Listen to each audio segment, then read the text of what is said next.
Hello everyone, my name is Ganapsa Singh and you are watching part 2 of the Looking Ahead series.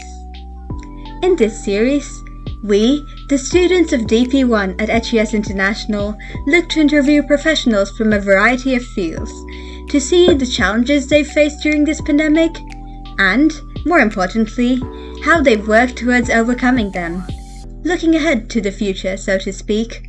In this video, I will be interviewing Dr. Sudha Raja, a Carnatic singer and the founder and trainer of Sargam Choir. This pandemic has been particularly hard on artists and on entrepreneurs, and as both, I was very interested to see how Dr. Raja has adapted to the situation. But enough from me. Who better to introduce her than Dr. Raja herself? I'm Dr. Sudha Raja. I'm a musician and a musicologist. I'm a doctorate in music. So I head an organization called Rhapsody, which does education through music in private and government schools. So I'm the vice president of Rhapsody. And also I've been doing my Carnatic music classes through my Sargam and Sudha School of Music for the past 35 years now. And I've also founded and train and conduct the Sargam Choir, which was founded in 2011. So this year is our 10th year. So Sargam Choir again embraces children and adults from all age groups, and we do only secular songs, but in the harmony format, as in the choral music format. So I do Carnatic training, I do Sargam training, choir training, and I also head an organization and take care of the content of Rhapsody and the delivery in the schools. So I have faculty under me, I have head faculty under me. So everything is to the children, but how we use music as an aid to education is what we do in Rhapsody.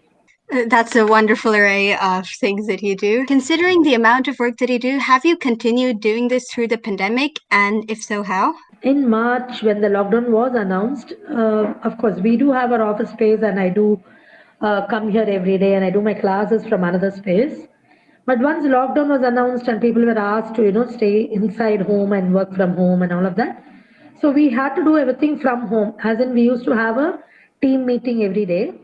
And first we used Google Meets, then we used Zoom, then we tried Teams. So we had specified timings every day when the entire team used to come online, so that the work for the day used to be, bifurcated. Then we also used to have the end of day team meeting. Just like if we were in office, we would just physically see each other or talk to each other on the EPUBX phone or whatever. As that wasn't possible, we used to monitor it through the group team meetings. Other than what everybody used to do, we also had specified roles, as in I have 2 people under me directly and a secretary. So we used to be in constant touch with each other to call up schools to find out the status, because we had to suspend all activity which we were doing in schools. Likewise, my Carnatic classes where children also had to stop coming because they were all quarantined and we had to all be inside our homes. So what happened is, when this was announced in March, for the first 3-4 days we declared a holiday. We didn't do anything. We didn't know the impact it was going to have on our lives.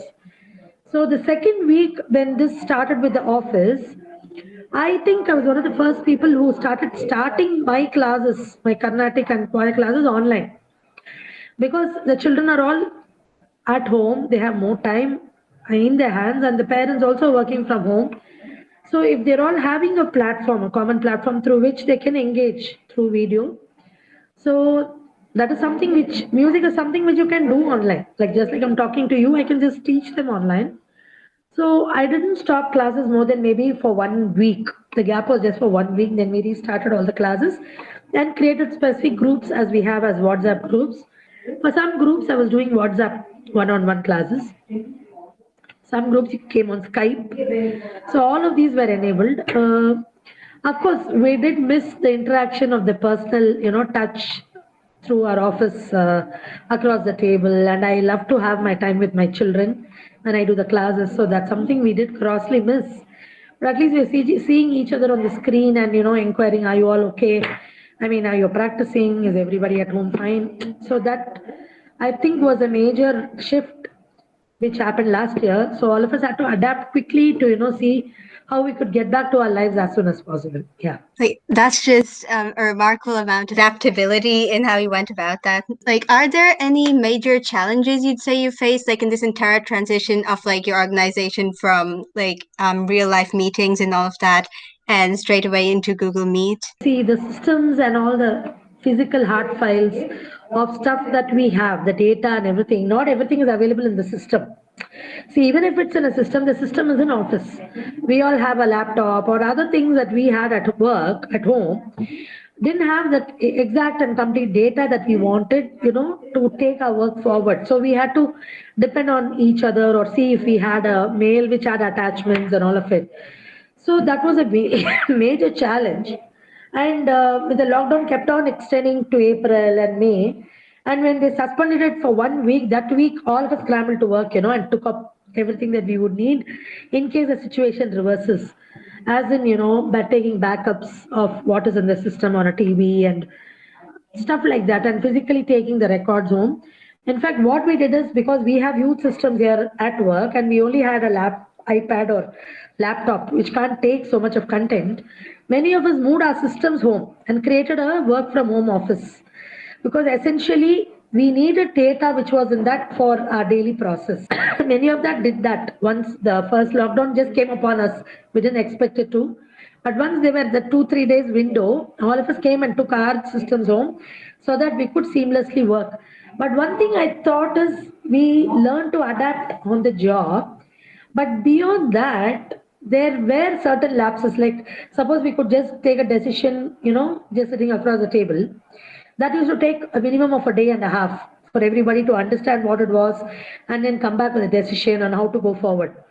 So that was a major concern. But I'm saying beyond that, this pandemic has also taught us to, use tech. We were all not using technology as we should have, except for our immediate usage, for necessity. But I think this has made us learn the different platforms, the pluses and minuses of using them, the security issues you could face. Now we are recording this on Google Meet, but how efficiently is doing it?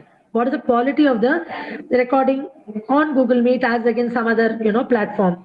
So these were things that we had to, do by trial and error. And then finally we settled on a platform which would work for all of us and take the numbers of the team also, because we are above 100 in our team.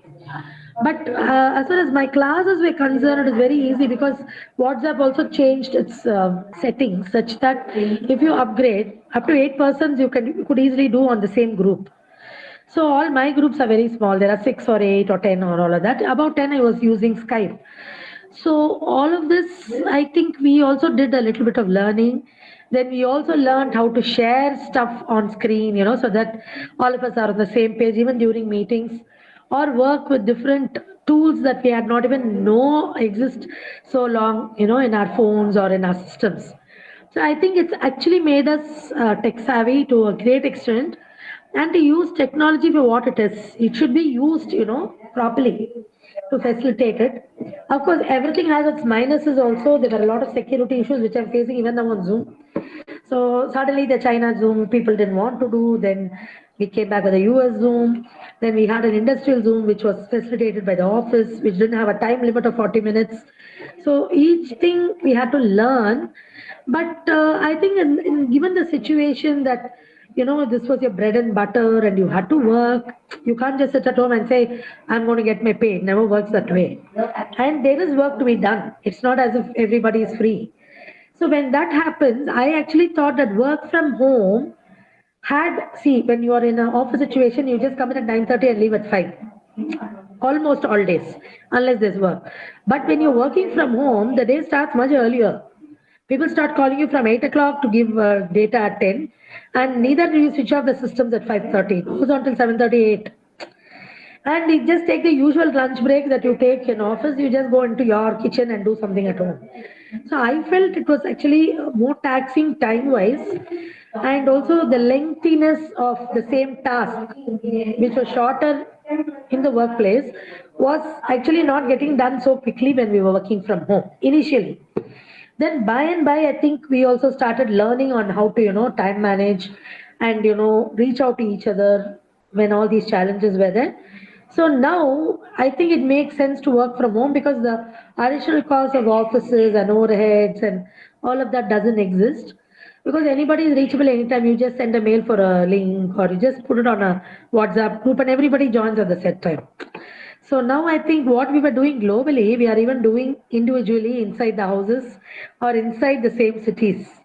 We were using these tech platforms only for global meetings. Now we are facilitating it for our immediate need. That's how it's working now. Okay, I think that wonderfully answers a couple more of my questions as well. I was wondering on the actual interaction with the students and the teaching side of things, because music and as a choir especially is something that needs a great deal of coordination and you have competitions and all of that. Would you say that shifting virtually over there has necessitated some changes to your usual methods of teaching, in other words? See, initially the children themselves were reticent about coming to a group class. Like you have to ask them to mute and unmute, take turns and all of it.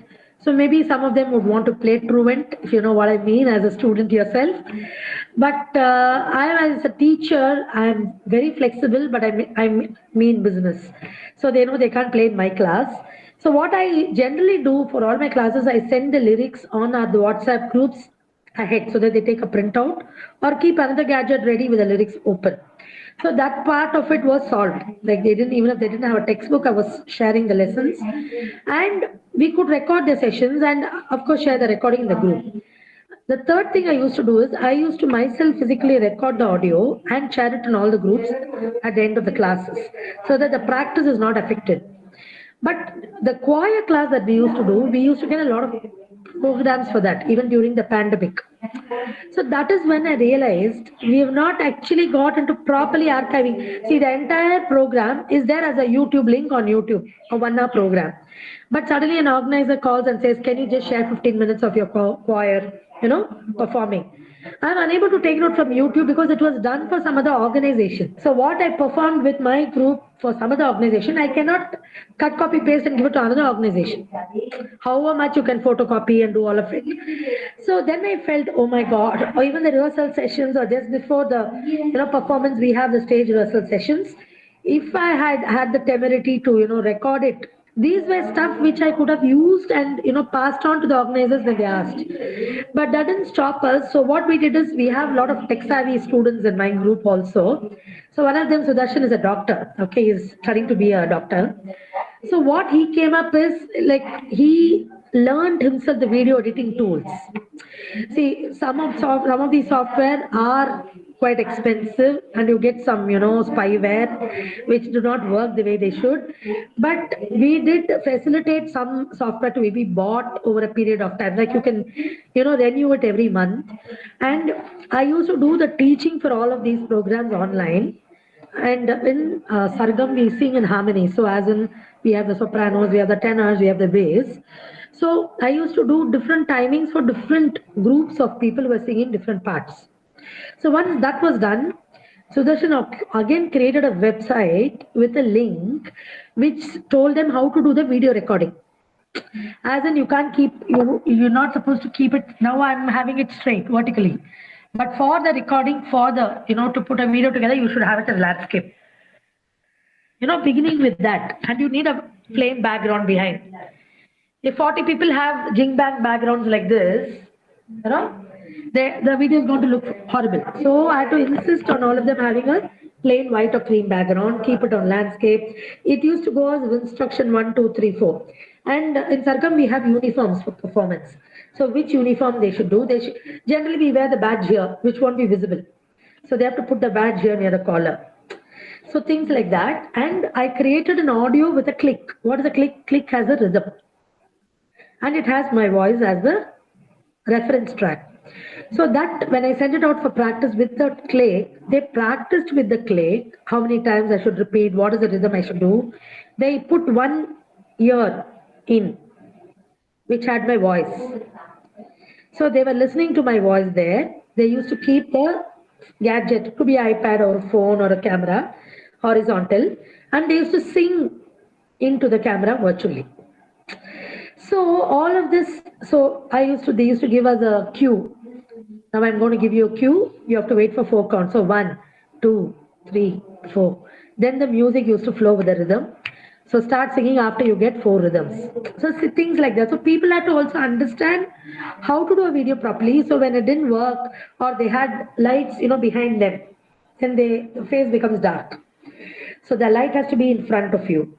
So when all of that happened, we used to send it back saying you redo the video. We did a video for an international event. We were supposed to go in July 2020 for Interculture for the World Choir Games. Of course, because of the pandemic and the lockdown, they just postponed the event to 1 year. We had booked everything, hotels, flights, tours. It was in Europe, it was in Brussels, Belgium. So we couldn't go. So all 41 of us, they brought that competition online. They said just it's not a competition, just all participating choirs, just record something for the pandemic and give us. So we created this Akash Ganga song individually in our houses in the way I told you.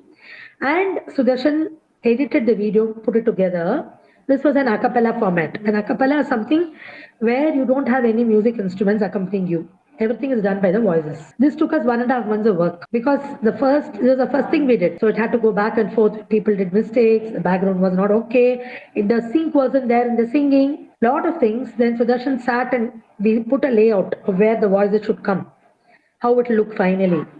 Then we had to sync all audios together, everybody's. Then sync the videos separately. Then sync the audio and the videos. It was a long plan. And actually, it was only 5 minutes long, the entire video. But it was a lot of effort and a lot of learning. So after that happened, we got so many programs that people saw that video saying Sargam can do this. Then we became very wise and we learned very fast. So we split up the 40 into groups of 6 and 8 and each one doing one song. So we put together with the PPT and a YouTube link was created of the program and sent to the organizers, which they could stream live whenever they wanted. Because nobody wants to use a published video. They all want new content, right? And pandemic created content is so much more exciting because people are curious to know how groups or musicians are surviving. So as a group, we survived, I'm saying, and we actually did a first public performance last month. During Pongal, they had a 3-day festival, first of a kind, because lockdown was just, stopped and the malls had opened.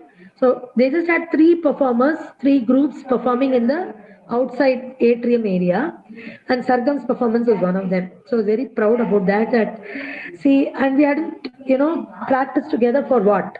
Something like 9 months. So there's no way you could practice live before the program also, because all of them are in remote locations. But still, even in the rehearsals that we did online, we came together, we put a list together. It came out so well, and I was so touched that, it's only the intent that matters. If you want to do something very badly, you want to keep it going. A COVID situation is nothing can stop you, is what I'm saying. So in that way, you'd say that despite how challenging this time's been, you've gained new skills. It's almost been beneficial in the lessons that you've learned. Very, very, very, very. And now we know that given any situation, we'll be able to, overcome that and probably adapt to the best of our possible abilities. Speaking of which, what advice would you like to give others on dealing with and adapting to new situations such as this? Because from what I've heard from you, you've done a remarkable amount of adapting and adjusting to the situation and making the best of it. Yeah, see, there have been instances like in my own house, my daughter-in-law is a Bharatanatyam dancer. Shweta, she is the Priyadashini Govind's student, Shweta Prachande. My son is a performer, Sudha Raja is a Carnatic vocalist. So each of us had to adapt. Like, for example, when we were doing class sessions at home, one was doing a session in the hall. The dance session was happening in the hall. I was in my room, converted office, doing my class, and my son was parallelly doing, and we were doing through different time zones. So it's US is late night, early morning, stuff like that. So what happened is, initially it was bothering us that, it's not, all of us have loud voices. It could disturb each other's class. But then we also learned that you need to, probably for better learnability, I don't want, now I'm wearing this, but I needn't have. I could have just moved my earphone. But when I'm teaching, I'm not singing all the time. I'm listening to the children, right?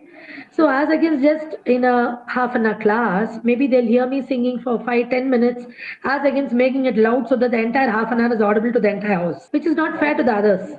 Because we're all working in a small atmosphere and each of us doing our things. Each of us needs our, privacy to sound. Also, my son, he actually, we already had a kind of music room at home because all three of us are artists, but he also had a kind of rough home studio.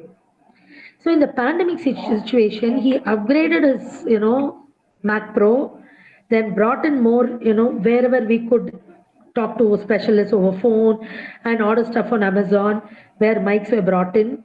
And he also learned, he actually did visual and audio engineering, but never put it to use because as a singer and performer, there were others doing it. But in this situation, we had to use it to the maximum because they were all recording simultaneously their performances in the house and sending it out to organizers as a kacheri concert setup. Then finally, what happened is he actually produced. It just came out last month. You can go and check it out on YouTube. It's called Friends in Concert. 13 musicians, including T.M. Krishna, came together and he produced. I didn't know till much later that he was also producing and directing it. I just thought as a guru, he just comes to do recordings in a house. Then when I saw all of them walking in at different times, I realized something else is happening.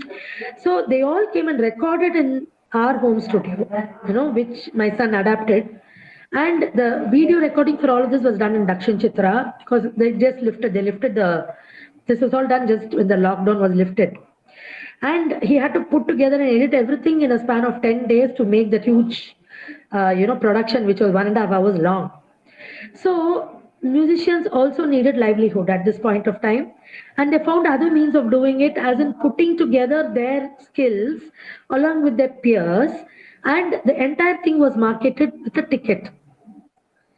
So each of them got, the satisfaction of performing with peers because the concerts didn't happen in December because of the pandemic, and also that they were looking beyond what they were usually doing in terms of technology. Like the video production was so high quality, it was like a movie, Likewise, the sound production. If on a sabha, you're always faced with the challenge of mics which are whistling all the time, and a sound engineer who doesn't know what to do with the board. So all of that challenge was not there, and they were all coming at different times and recording. So how they should do in the absence of the other person. These are all learnings we got.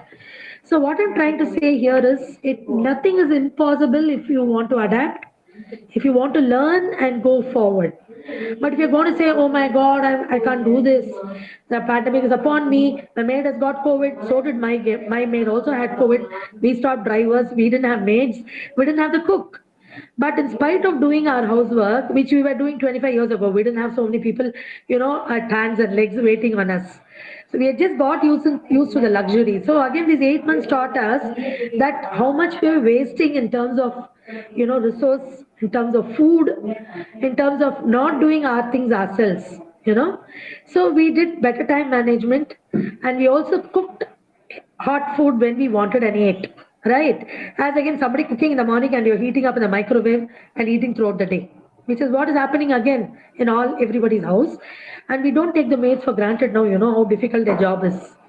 Neither do we, boss around the drivers, because each one comes with a baggage and each one has their role to play in our lives. So when you do the role of 5 or 6 people in situations like this, you learn to appreciate the other human being. So I think that COVID has taught us that first and foremost to appreciate your sub-staff or your support system at home, whom you're taking for granted all the time. Third, most importantly, I found all of us are doing different things. We're all running, we're all islands among ourselves. We don't even see each other. In the pandemic, all of us found a lot of family time, because we were all at the home at some point of time. We were having our meals together. We were sharing even a joke, or even trying to watch a serial together or sharing a good movie together on the OTT. So all of this are things which need family bonding. So I think a bowl of popcorn which you did on the cooker, you just popped in the cooker, you come and sit with your son and daughter-in-law and watch it. I saw the value of that as against going to Satyam and just buying that and going for it with my friends. That's another situation. But in the pandemic, I'm saying you learn so many things as takeaways. What is your priority in life? Your family, your relationships with people around you. You appreciate the works your colleague did, because in their absence, you're having to do much of their work also at home. Then your support system, as in your sub-staff, your maid, your driver, don't take them for granted. And last but not the least, the care of the elders who are left alone by children who are abroad. So many of them I have helped in this COVID situation. So for safety's sake, we can't bring them into our homes, but they too need, they're also lost, they're depressed, they don't know how to go forward. So as a community, we need to help these kind of people also, because they need the presence of a third human being when two old people are staying together. So in that situation, I saw so many doctors, nurses offering home service, going home to collect blood, all of it. So I think everybody in their own fields have adapted. So the pandemic has taught of nature, I should say, has taught us a lot of life lessons, saying, don't think you're in 21st century. This is how you should have been. So go back to your life and live it the way, so that you appreciate what you have once it's not there anymore. So I think COVID, okay, it has a lot of minuses. Many of us have lost our, relatives and friends and people who mean a lot to us, but it also teaches us how to respect the civic responsibility as a citizen. It's not that I wear the mask for myself. I'm also protecting the person in front of me, because I'm not transmitting what I have to them. That, what do you say, responsibility as a citizen and maintaining social distancing, which we are not doing again now. That's why we have the second wave. So all of this, I think if we take it as a lesson and go in that direction, it's fine. But if we just think of it as a situation, no. Now that the pandemic is not there, I'm just going to become a couch potato back to my old ways, then sorry, even God can't help us. So I think in my own way, I'm 54 now, so at my age, I've tried to adapt to the new situation, and I've got, in this situation, because everybody's working from home, I've got a lot of students from all over the world now who wanted to learn earlier but didn't find the time because of their other pressures. Now, because it's work from home, they are actually, all of them, going back to things that they put on the back burner, like learning music. So a lot of projects with them all over the world also is something I'm seeing new in my life. So I'm looking forward to more learnings and probably, adapting to that too. I think like that especially is a wonderful message. Like even though the pandemic has physically separated us, it's brought us together, learned to collaborate with and respect each other. Yeah, I think And even yeah, our fuse, our patience, has become now, it's not wearing thin. We've, I'm talking for myself, where I used to be impatient before. Now I give every person a good hearing. So maybe it's taught us more patience and forbearance and, trying to listen to others or lending a shoulder when they need it. thank you so much for taking the time to talk with me, ma'am. No, It's my really been pleasure. wonderful. Are there any other things you would like to say to finish off this interview? No, I'm just saying that life throws a lot of challenges at us. So if you take each one as a learning curve, then I'm sure the path to success is always going to be yours.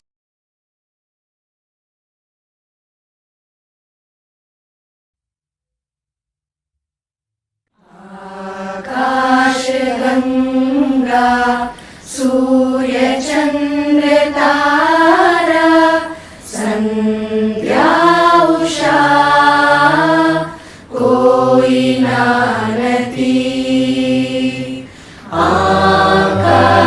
आकाशगङ्गा सूर्यचन्द्रतारा सन्ध्या उषा कोई नानती आकाशगङ्गा सूर्यचन्द्रतारा